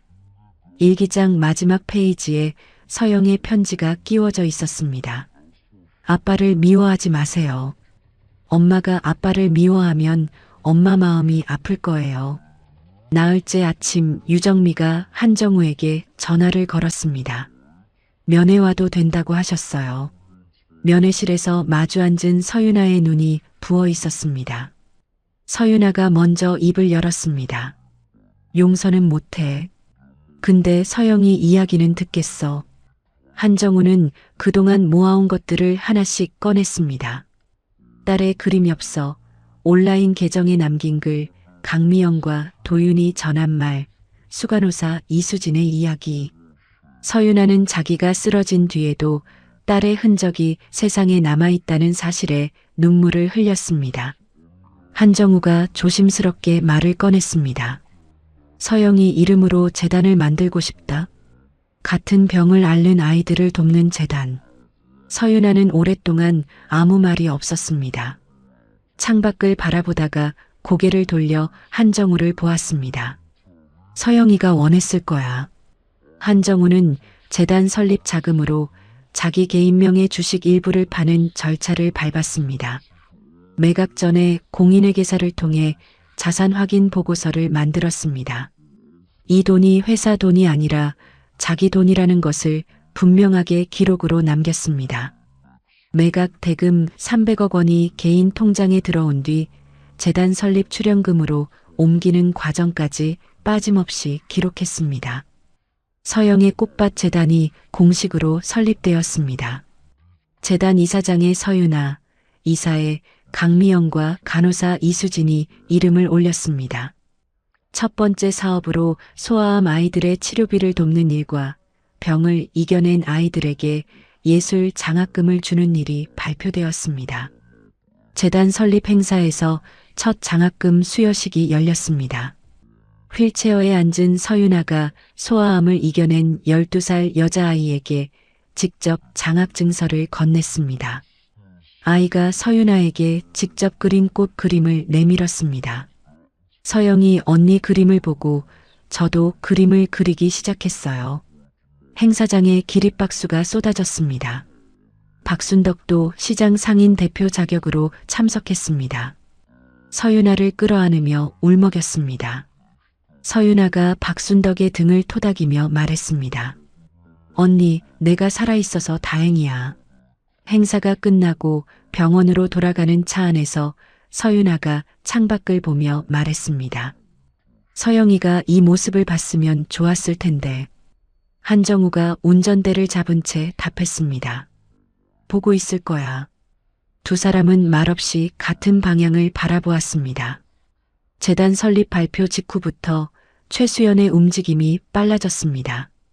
최수연은 한정우가 주식을 팔 때 사용한 개인 증권 통장과 과거 그룹법인 통장 사이에 여러 차례 돈이 오간 기록이 있다는 점을 잡아냈습니다.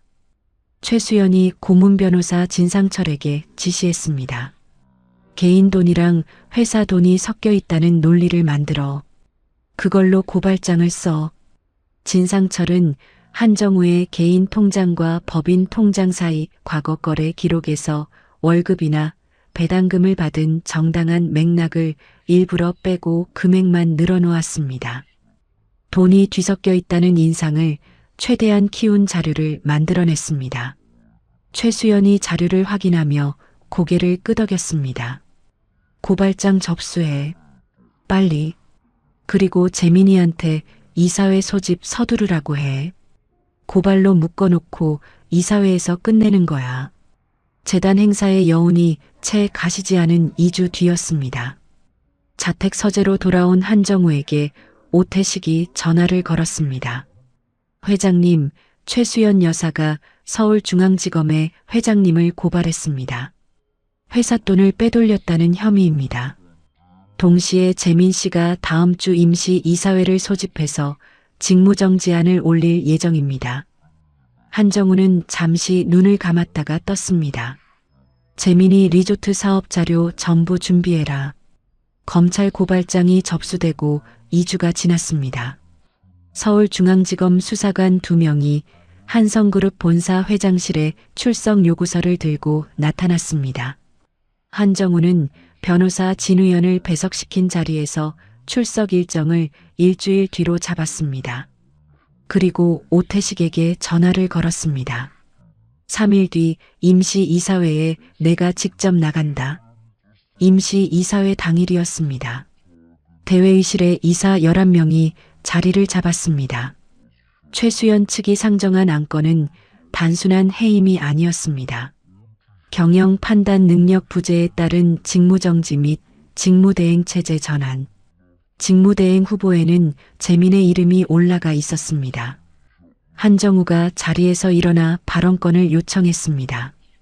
최수연 측 사회이사가 손을 들며 말했습니다. 고발당한 분이 이 자리에서 발언하시면 이해충돌 문제가 생깁니다. 다른 사회이사 2명이 동조했습니다. 발언권 제안이 표결에 붙여졌고 한정우의 입은 막혔습니다. 직무정지안이 올라갔습니다. 찬성 7, 반대 4. 한정우는 자기가 30년간 세운 회사에서 하루아침에 모든 권한을 잃었습니다. 이사회가 끝나자마자 재민이 회장실로 올라갔습니다. 회장 의자에 앉아 첫 번째 지시를 내렸습니다. 오태식 비서실장 해임해. 오태식은 순순히 비서실을 비웠습니다. 그러나 해임되기 전 비서실장으로서 업무상 접근할 수 있는 자료를 이미 정리해둔 상태였습니다. 재민의 리조트 사업 관련 핵심 서류, 윤기현 시행사와의 계약서, 자금 이체 기록, 재민과 윤기현의 통화 녹취, 개인 저장소와 공증사무소에 이중으로 백업을 마친 뒤였습니다. 오태식은 비서실을 떠나면서도 한정우와의 연락을 끊지 않았습니다. 한정우의 직무정지와 검찰 고발 소식이 언론에 쏟아졌습니다. 재벌 회장, 전처에게 회사 돈 수백억 유용 의혹. 자극적인 제목이 포털 첫 화면을 도배했습니다. 일부 언론은 서윤아의 과거 사진과 반지하방 사진까지 실었습니다. 최수연의 개인 비서 홍주영이 최수연의 지시를 받고 언론사에 자료를 흘린 결과였습니다. 병원에서 간병인 유정미를 통해 뉴스를 접한 서윤아는 자기 얼굴 사진이 텔레비전에 나오는 것을 보았습니다. 반지하방 사진도 보았습니다. 자기가 살아온 궁핍한 삶이 온 나라에 드러난 수치심과 한정우가 자기 때문에 무너지고 있다는 죄책감이 한꺼번에 밀려왔습니다. 서윤아는 식사를 거부했습니다. 재활치료에도 나가지 않았습니다. 병실 커튼을 치고 누구도 만나지 않으려 했습니다. 정혜원이 긴급하게 정신건강 쪽 전문의에게 같이 진료를 부탁하면서 한정우에게 말했습니다. 지금 환자한테 가장 나쁜 건 바깥 소식입니다.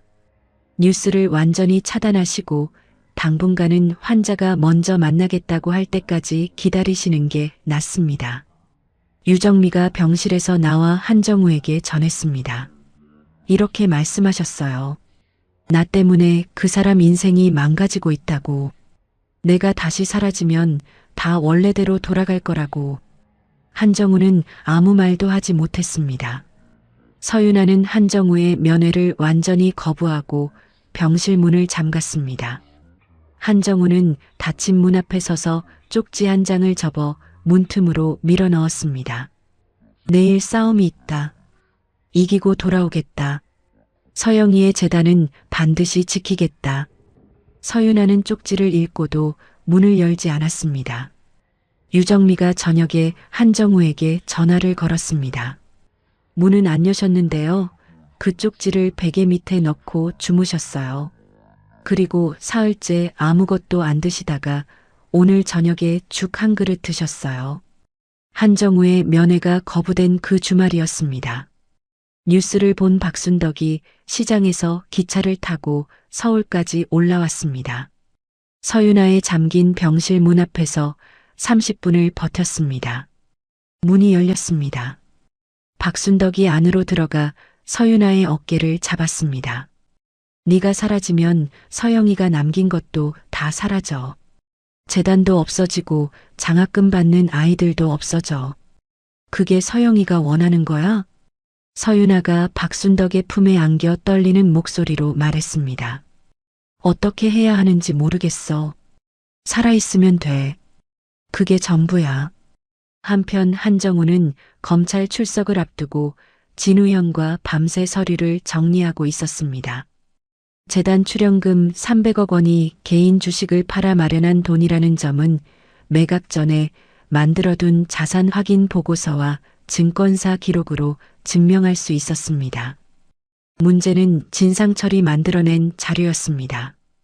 과거 10년간 한정우의 개인 통장과 회사 통장 사이에 오간 돈 내역에서 월급이나 배당금을 받은 정당한 맥락을 일부러 빼고 금액만 나열해 놓았습니다. 돈이 뒤섞여 있다는 인상을 주기에 충분했습니다. 진우현이 말했습니다. 원래 은행 거래 기록과 세금 신고 자료를 하나하나 대조하면 진상철 쪽 자료가 편집된 거라는 걸 증명할 수 있습니다. 다만 이 작업에 2주에서 3주가 걸리는데 출석은 일주일 뒤입니다. 한정우가 고개를 끄덕이며 답했습니다. 일단 가서 매각 전 보고서하고 증권사 기록으로 먼저 설명하고 나머지 대조 작업은 추가로 시간을 달라고 해. 검찰 소명 준비와 동시에 오태식이 따로 확보해둔 재민의 리조트 사업 자료를 검토했습니다. 재민이 직무대행을 맡은 뒤 2달에 걸쳐 리조트 사업에 회사 돈 500억 원을 쏟아부었습니다. 재민이 취임하자마자 긴급 안건으로 올려서 최수연 측 이사들의 형식적인 찬성으로 통과시킨 것이었습니다. 시행사 대표 윤기현의 회사는 자본금 5천만 원짜리 껍데기 회사였습니다. 투입된 500억 원 가운데 200억 원이 윤기현 개인 통장을 거쳐 여러 차례에 나누어 재민의 다른 이름 통장으로 흘러들어간 흔적이 잡혔습니다. 한정우는 이 자료를 바로 공개하면 아들을 감옥에 보낼 수 있다는 사실에 눈을 감았습니다. 오태식이 조용히 말했습니다. 이 자료가 있어야 회장님 돈이 개인 돈이라는 전체 그림이 완성됩니다. 재민 씨 건을 덮으면 회장님이 억울하다는 것도 증명할 수 없습니다. 한정우이 오래 침묵했습니다. 그리고 입을 열었습니다. 감사보고서 써라. 진우현은 오태식의 자료 확보에 대해 법적으로 문제가 없는지 미리 살폈습니다. 오태식이 비서실장으로 있을 때 업무상 접근할 수 있는 자료만을 정리한 것이었고 한성그룹 규정상 비서실장은 대주주인 회장에게 경영사항을 보고할 의무가 있으므로 직무대행의 경영활동 자료를 정리한 것이라는 논리가 성립했습니다. 진우현은 여기에 더해 내부 고발자 보호제도 적용 가능성까지 검토하여 오태식이 법적으로 보호받을 수 있도록 준비를 마쳤습니다. 최수연은 남편이 아들의 자금 빼돌리기 정황을 잡았다는 소식을 재민에게서 전해 들었습니다. 즉시 재민에게 전화를 걸었습니다. 윤기현이랑 계약서 전부 파기해. 그 통장도 바로 닫아. 그러나 오태식이 공증사무소에 맡겨둔 원본 계약서와 금융당국에 남아있는 통장 거래 기록은 없앨 수 없는 상태였습니다. 최수연이 진상철에게 물었습니다. 고발을 취하하면 상황이 나아져? 진상철이 무거운 목소리로 답했습니다. 검찰이 이미 수사에 손을 댄 이상 고발을 거둬도 수사는 멈추지 않습니다. 오히려 재민 씨 건이 검찰에 들어가면 고발한 쪽이 수사 대상이 될 수도 있습니다. 최수연의 얼굴에서 핏기가 빠졌습니다. 자기가 세운 전략이 아들에게 향한 칼이 될 수 있다는 공포가 처음으로 밀려왔습니다. 한정우는 검찰 출석 전날 병원을 찾아갔습니다. 서윤아의 닫힌 병실 문 앞에 섰습니다. 쪽지 한 장과 서영의 그림 엽서, 복사본을 함께 문틈으로 밀어 넣었습니다. 꽃밭 위에 세 사람이 손을 잡고 서 있는 그 그림이었습니다. 유정미가 저녁에 전화를 걸어왔습니다. 그림 엽서를 꺼내서 한참 보시더니 벽에 다시 붙이셨어요. 한정우는 자택 서재에 홀로 앉았습니다. 서영의 원본 그림 엽서를 꺼내 들었습니다. 회사도 가족도 모두 잃을 수 있는 자리에 서 있었습니다.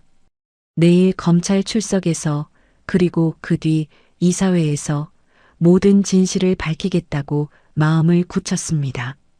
같은 시각 최수연은 자기 서재에서 진상철과의 통화를 끝내고 홀로 앉아 있었습니다. 20년간 쌓아올린 한성그룹 안주인의 자리가 아들의 잘못이라는 예상하지 못한 구멍으로 무너질 수 있었습니다.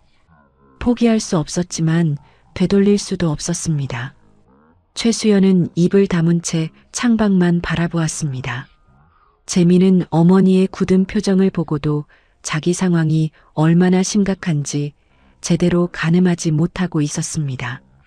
아버지가 이 자료를 꺼내면 자기 아들을 감옥에 보내는 거잖아요. 그걸 참아 하겠어요? 재민은 그렇게 믿고 있었습니다. 검찰 출석 당일 오전이었습니다. 한정우는 변호사 진우형과 함께 서울중앙지검에 들어갔습니다. 4시간에 걸친 조사가 이어졌습니다. 한정우는 재단에 넣은 300억 원의 출처를 3가지 자료로 설명했습니다. 주식을 팔기 전에 만들어둔 자산 확인 보고서, 증권사의 매각 기록, 개인 통장 입출금 내역. 진우현이 추가로 서류를 내밀었습니다.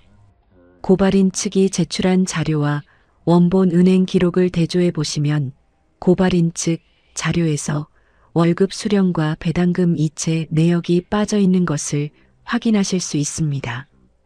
의도적으로 편집된 자료입니다.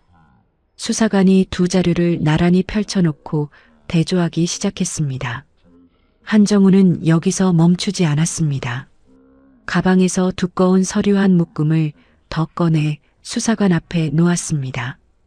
이것은 한성그룹 대주주로서 회사 재산을 지키기 위한 내부 고발 자료입니다.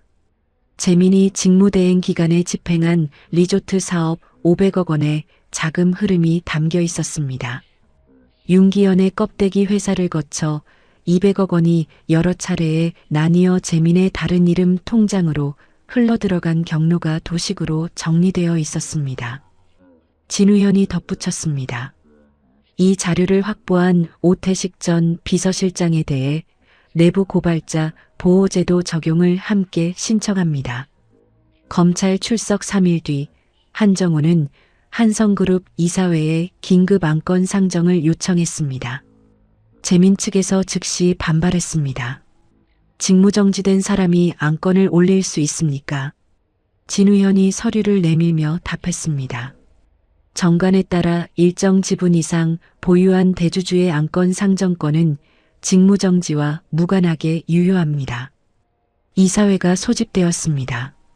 한정우가 발언권을 요청하자 재민과 최수연 측 이사들이 또다시 반대했습니다. 그때 사회이사 가운데 가장 나이가 많은 원로 이사가 손을 들었습니다. 대주주가 특별감사를 요청하는데 당사자 말도 안 듣고 표결하면 절차에 문제가 있습니다. 30분만 들이십시오. 한정우에게 30분의 시간이 주어졌습니다. 한정우는 발언대에 섰습니다. 먼저 재단 출연금 300억 원의 출처가 개인 주식 매각 대금이라는 것을 증명하는 회계사 보고서를 이사 전원에게 돌렸습니다. 그리고 대형 화면을 켰습니다.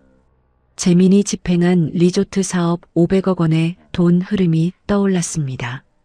회사 통장에서 윤기현 시행사로 빠져나간 돈, 윤기현 개인 통장을 거쳐 여러 차례에 걸쳐 총 200억 원이 재민의 다른 이름 통장으로 흘러들어간 경로. 화살표와 숫자가 하나씩 이어질 때마다 대회의실이 조용해졌습니다. 재민이 자리에서 벌떡 일어났습니다. 이건 아버지가 자기 혐의를 벗으려고 아들을 희생양으로 만드는 겁니다. 한정우가 오태식에게 눈짓했습니다. 오태식이 서류 뭉치를 이사 전원에게 나눠주었습니다. 공증사무소에 보관해둔 원본 계약서였습니다. 윤기현 시행사와 재민의 서명이 나란히 찍힌 이면 계약서와 다른 이름 통장의 거래 내역이 빼곡하게 담겨 있었습니다. 최수연 측 사회이사들이 서류를 넘기다가 하나둘 고개를 돌렸습니다. 재민의 얼굴에서 핏기가 빠졌습니다. 이사회는 한정우의 직무정지를 즉시 해제하고 재민의 직무대행 자격을 박탈하는 표결을 진행했습니다. 찬성 9, 반대 2. 이어서 리조트 사업 전체 자금에 대해 외부 대형 회계법인에 특별감사를 맡기기로 결정했습니다. 한정우가 이사 전원을 바라보며 말했습니다. 복귀하되 책임을 지겠습니다. 1년 안에 경영을 전문 경영인에게 넘기는 구조로 바꾸겠습니다. 2주에 걸쳐 외부 감사가 진행되었습니다. 재민의 리조트 자금 200억 원이 되돌아온 것이 사실로 확인되었습니다. 검찰은 감사 결과와 한정우의 소명 자료, 원본 은행 기록 대조까지 종합적으로 검토한 뒤 한정우에 대해 혐의 없음 결정을 내렸습니다. 동시에 재민의 자금 빼돌리기 건에 대한 별도 수사가 시작되었습니다. 최수연은 본사 회장실 앞 복도에서 한정우를 붙잡았습니다. 20년 결혼 생활에서 한 번도 보인 적 없는 표정이었습니다. 재민이만 살려줘. 그 애는 내가 잘못 키운 거야. 한정우가 최수연을 바라보았습니다. 내가 20년 전에 서윤아한테 한 것처럼 너랑 재민이를 내버리면 나는 똑같은 사람이 되는 거야. 최수연의 눈이 흔들렸습니다. 재민이가 법적 책임을 지는 건 피할 수 없어. 대신 빼돌린 돈 전액을 회사에 돌려놓고 스스로 자수하면 선처를 부탁하는 의견서를 검찰에 내겠다. 최수연이 입술을 깨물었습니다. 한참을 서 있다가 고개를 떨구었습니다. 재민은 진 의원의 도움을 받아 검찰에 자수했습니다. 200억 원 전액을 한성그룹에 돌려놓겠다고 합의했습니다. 한정우가 접견실에 면회를 갔습니다. 재민이 고개를 숙인 채 말했습니다. 아버지처럼 되고 싶었는데 제일 나쁜 부분만 닮았습니다. 어머니 기대에 부응하려고 무리한 게 핑계가 안 된다는 거 압니다. 한정우가 재민의 맞은편에 앉아 입을 열었습니다. 나도 마찬가지였다. 서영이라는 아이를 잃고 나서야 사람이 뭔지 알았다. 이제부터 바꾸면 된다. 아버지와 아들이 처음으로 서로를 똑바로 바라보며 이야기한 자리였습니다. 한정우는 회장직에 복귀한 뒤 내부 감사를 실시했습니다. 최수연의 개인 비서 홍주영이 서윤아의 과거 사진과 반지하방 사진을 언론에 흘린 사실이 확인되었습니다. 홍주영을 해임 처리했습니다. 최수연에 대해서는 별도 조치를 취하지 않았습니다. 한정우가 오태식에게 말했습니다. 이 이상의 보복은 없다. 병원에서는 변화가 일어나고 있었습니다. 박순덕의 설득과 한정우가 이사회에서 복귀했다는 소식을 유정미를 통해 전해 들은 서윤아가 닫아두었던 커튼을 열었습니다. 재활치료에 다시 나가기 시작했습니다. 한정우가 일주일 만에 병실을 찾아왔을 때 서윤아는 문을 열어둔 채 침대에 앉아 있었습니다. 한정우가 문 앞에 서자 서윤아가 먼저 입을 열었습니다. 당신이 싸우는 동안 나만 도망치려 했어. 미안해. 한정우가 고개를 저었습니다. 도망칠 권리는 내한테 있었어. 미안한 건 나야. 서윤아는 그 뒤로 재활에 적극적으로 임했습니다. 병실에서 컴퓨터를 열어 재단 홈페이지의 장학금 신청서를 직접 살펴보기 시작했습니다. 소아암 아이들의 부모에게 보내는 격려 편지를 직접 썼습니다. 편지에는 반드시 서영의 그림 복사본을 함께 넣었고 매번 같은 문구를 적었습니다. 이 그림을 그린 아이의 엄마입니다. 여러분의 아이는 혼자가 아닙니다. 한정우는 복귀 후 첫 공식 결정으로 1년 안에 회장직에서 물러나겠다고 이사회에서 발표했습니다. 전문 경영인을 뽑는 절차를 시작하면서 남은 시간을 재단 운영과 서윤아의 완전한 회복에 쓰겠다고 밝혔습니다. 서윤아의 기억이 거의 다 돌아온 시점이었습니다. 정혜원이 서윤아에게 퇴원 판정을 내렸습니다. 더 이상 병원에 계실 필요는 없습니다. 다만 정기적으로 진료를 받으셔야 하고 무엇보다 편안하게 지낼 수 있는 곳이 필요합니다. 한정우가 서윤아에게 말했습니다. 원하는 곳 어디든 집을 마련하겠다. 서윤아가 잠시 생각하다가 답했습니다. 서영이가 일기장에 그려놓은 바닷가 마을에서 살고 싶어. 한정우는 그 말을 듣는 순간 서영의 일기장 속 문장을 떠올렸습니다. 양양 바닷가에서 엄마랑 그림 그리면서 살고 싶다. 서윤아가 한정우를 바라보며 말했습니다. 용서는 아직 모르겠어. 근데 서영이의 꽃밭은 같이 가꾸자. 한정우가 고개를 끄덕였습니다. 은퇴 준비와 함께 한정우는 최수연에게 이혼을 꺼냈습니다. 더 이상 서로 묶여 있을 이유가 없어. 최수연은 재산을 나누는 조건을 따지겠다고 했고 양쪽 변호사를 통해 최수연이 결혼 기간 동안 기여한 몫에 맞는 재산을 받는 조건으로 이혼이 성립되었습니다. 20년 전 서윤아가 아무것도 받지 못하고 쫓겨나다시피 한 것과는 달랐습니다. 그날 밤 한정우는 오태식에게 전화를 걸었습니다. 양양 바닷가 마을에 작은 집 하나 알아봐줘. 큰 집 아니어도 돼. 마당에 꽃밭 가꿀 수 있고 바다 보이는 집이면 돼. 오태식은 전화기 너머에서 잠시 아무 말이 없었습니다. 알겠습니다. 한성그룹 회장직 은퇴를 발표한 지 6개월이 지났습니다. 한정우는 마지막 이사회에 참석하여 전문 경영인 체제로의 전환을 의결한 뒤 퇴임 기자회견장에 섰습니다. 30년간 숫자만 쫓았던 사람이 뒤늦게 사람을 배웠습니다. 제가 배운 것의 대부분은 제가 한때 버렸던 사람들이 가르쳐 준 것입니다. 기자들의 카메라 셔터 소리가 쏟아졌지만 한정우는 더 이상 덧붙이지 않았습니다.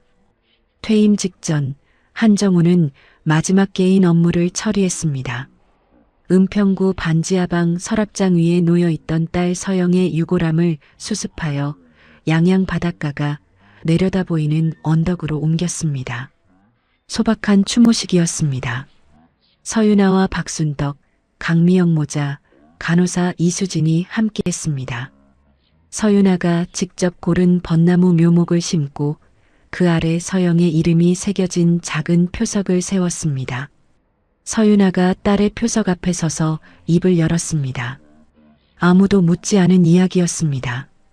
죽으려 했던 건지 그냥 걸었던 건지 나도 모르겠어. 박순덕이 서윤아의 팔을 잡았습니다. 서영이가 좋아했던 바다를 보고 싶었어. 그날 밤에 무작정 걸었어. 그리고 정신을 차려보니 여기까지 왔어. 서윤아의 눈에서 눈물이 흘러내렸습니다. 한정우는 서윤아 곁에 서서 아무 말도 하지 않았습니다. 바람이 언덕 위 벚나무 묘목의 가지를 흔들었습니다. 한정우는 은퇴 후 서윤아와 함께 오태식이 찾아준 양양 바닷가 마을의 단층 집에 들어갔습니다. 서윤아는 같은 지붕 아래 사는 것을 거부했습니다. 옆에 딸린 별채에서 지낼게. 한정우는 아무 말 없이 고개를 끄덕이고 본체에서 홀로 지내기 시작했습니다. 두 사람의 일상은 천천히 자리를 잡아갔습니다. 한정우는 아침마다 바다를 보며 산책했고 서윤아는 별채에서 딸이 즐겨 그리던 수채화를 따라 그리기 시작했습니다. 저녁 식사만 함께하는 것이 암묵적인 규칙이었습니다. 식탁에서 나누는 말은 재단 운영 현황과 장학생들 소식이 대부분이었고, 지나간 일은 서윤아가 먼저 꺼내지 않는 한 한정우도 꺼내지 않았습니다. 박순덕이 한 달에 한 번씩 시장에서 반찬을 잔뜩 싸들고 양양까지 올라왔습니다. 세 사람이 마당에 앉아 밥을 먹었습니다. 박순덕이 서윤아의 팔뚝을 잡으며 잔소리를 했습니다. 이제 좀 살 좀 쪄야지. 바람 불면 날아가겠다. 서윤아가 웃었습니다. 시장에서 일하던 시절 이후 처음으로 보는 편안한 웃음이었습니다. 서영의 꽃밭 재단은 설립 1년 만에 소아암 아이 30명에게 치료비를 지원하고 병을 이겨낸 아이 15명에게 예술 장학금을 수여했습니다. 서윤아가 직접 쓴 격려 편지는 화나 부모들 사이에 입소문이 퍼졌고 재단 홈페이지에 감사 편지가 쏟아졌습니다. 서윤아는 그 편지에 하나하나 답장을 쓰는 것을 매일의 일과로 삼았습니다. 재단의 첫 번째 큰 사업으로 서영의 온라인 계정에 남아있던 수채화 50점을 모아 전시회를 열기로 했습니다. 한정우와 서윤아가 함께 전시 구성을 준비하면서 둘 사이의 대화가 자연스럽게 늘어났습니다. 서윤아가 그림 배치를 설명하다가 한 점 앞에서 멈췄습니다. 이건 서영이가 3번째 항암 끝나고 그린 거야. 그때 내가 울고 있으니까 이 아이가 꼭 그림을 그려서 나한테 줬어. 서윤아가 한정우를 돌아보았습니다. 고마워. 한정우가 서윤아를 바라보았습니다. 결혼 생활을 통틀어 그리고 이혼 후 20년을 합쳐 서윤아가 한정우에게 처음으로 건넨 고마움이었습니다. 재미는 자수와 전액 반환, 반성을 참작받아 집행유예 판결을 받았습니다. 한성그룹과 상관없는 작은 물류회사에서 일반 사원으로 다시 시작했습니다. 매달 한정우에게 편지를 보냈습니다. 처음에는 형식적이던 편지가 달이 갈수록 바뀌어 갔습니다. 아버지가 서윤아 씨에게 했던 것처럼 저도 제 잘못을 똑바로 보려고 합니다. 쉽지는 않은데 매일 조금씩 나아지고 있습니다. 한정우는 재민의 편지를 서재 서랍에 한 통씩 모아두었습니다. 답장에는 조언이나 훈계를 적지 않았습니다. 잘 지내고 있다. 건강해라. 가끔 서영의 그림 엽서 복사본을 넣으면서 한 줄을 덧붙였습니다. 네가 만나보지 못한 누나의 그림이다. 이 아이는 아무도 미워하지 않았다. 최수연은 이혼 후 강남 아파트에서 홀로 지냈습니다. 재민이 추석에 양양의 한정우를 다녀왔다는 이야기를 전해 들었지만 더 이상 끼어들지 않았습니다. 재민이 한 번은 물었습니다. 어머니도 같이 가시겠습니까? 최수연이 창밖을 바라보며 답했습니다. 갈 자격이 있는 사람만 가는 거야. 최수연은 재단 홈페이지에 매달 이름을 밝히지 않고 돈을 보냈습니다. 재단 사무국 직원만 알고 있었고 한정우와 서윤아에게는 전해지지 않았습니다. 최수연이 직접 밝히지도 않았습니다. 그것이 최수연이 할 수 있는 유일한 사과이자 참여였습니다. 전시회 개막일이 왔습니다. 서울 인사동의 한 갤러리에 서영의 수채화 50점이 걸렸습니다. 서영이의 꽃밭 19회의 빛이라는 제목 아래 소녀의 이야기가 소개되었습니다. 개막식에 사람들이 모여들었습니다. 서영과 같은 병동에 있었던 아이들의 가족, 전통시장 상인들, 간호사 이수진, 강미영과 아들 도윤, 속초 요양시설 간병인 유정미, 서영의 짧은 삶을 기억하거나 서윤아의 회복을 도운 사람들이었습니다. 전시장 한가운데에 서영의 마지막 그림이 걸려 있었습니다. 꽃밭 위에 세 사람이 손을 잡고 서 있는 그림. 강미영에게 보냈던 엽서와 같은 구도의 원본이었습니다. 그림 옆 벽에 서영의 편지 중 한 문장이 새겨져 있었습니다. 아빠를 미워하지 마세요. 엄마가 아빠를 미워하면 엄마 마음이 아플 거예요. 도윤이 서윤아에게 다가왔습니다. 직접 그린 그림 한 점을 내밀었습니다. 서영과 자신이 병동에서 나란히 앉아 그림을 그리고 있는 장면이었습니다. 서영이가 힘들 때 저한테 웃어줘서 제가 이식을 견딜 수 있었어요. 서윤아가 도윤의 그림을 가슴에 안았습니다. 자기 딸이 누군가에게 그런 사람이었다는 것을 확인하는 얼굴이었습니다. 한정우와 서윤아는 서영의 마지막 그림 앞에 나란히 섰습니다. 서윤아가 그림을 바라보다가 한정우의 손을 가만히 잡았습니다. 아무 말이 없었습니다. 두 사람 모두 눈물을 흘렸습니다. 딸이 그려놓은 가족의 모습 앞에 오래도록 서 있었습니다. 전시회가 끝난 저녁 양양으로 돌아가는 차 안에서 서윤아가 말했습니다. 내일부터 별채 말고 큰 집에서 지내도 되겠어? 한정우의 운전대를 잡은 손에 힘이 들어갔습니다. 그래, 그러자. 양양집에 돌아온 서윤아가 별채에서 짐을 옮기는 동안 한정우는 마당에 서서 언덕 위를 바라보았습니다. 서영의 벚나무가 있는 방향이었습니다. 서윤아가 본체 현관에 서서 한정우를 불렀습니다. 뭐해? 들어와. 한정우가 돌아서는 순간 딸이 그린 그림이 떠올랐습니다. 꽃밭 위에 세 사람이 손을 잡고 서 있는 그림. 그 구도가 지금 이 자리에 겹쳐졌습니다. 1년 뒤 봄이었습니다. 양양 바닷가 마을의 작은 집 마당에는 서윤아가 가꾼 꽃밭이 활짝 피어 있었습니다.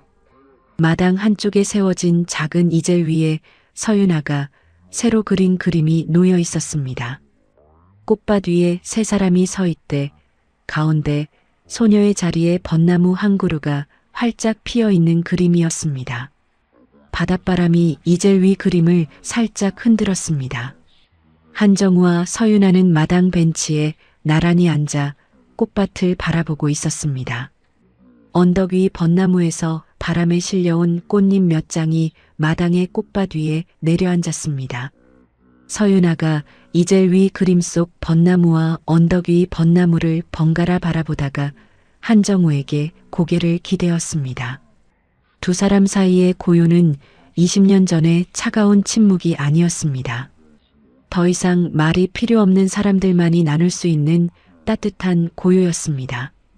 한정우는 30년 동안 뒤를 돌아보지 않는 것이 성공이라고 믿었습니다. 그 믿음이 한 여자의 인생을 무너뜨렸고 한 아이의 마지막 소원을 외면하게 만들었습니다. 서윤아는 20년 동안 단 한 번도 원망하는 말을 남기지 않았습니다. 새벽 수산시장에서 손이 갈라져 피가 나도 치료비가 없어 병원에서 쫓겨날 때도 딸의 장례를 혼자 치를 때도 한정우를 탓하지 않았습니다. 대신 딸의 유골함을 서랍장 위에 모시고 매일 꽃 그림을 그렸습니다. 그리고 서영이는 19회의 짧은 생 동안 아무도 미워하지 않았습니다. 아버지를 한 번도 만나지 못했으면서도 꽃밭 위에 세 사람이 손을 잡고 서 있는 그림을 그렸고 마지막 편지에 아빠를 미워하지 마세요라고 적었습니다. 용서는 쉽지 않습니다. 되돌릴 수 없는 시간은 더더욱 쉽지 않습니다.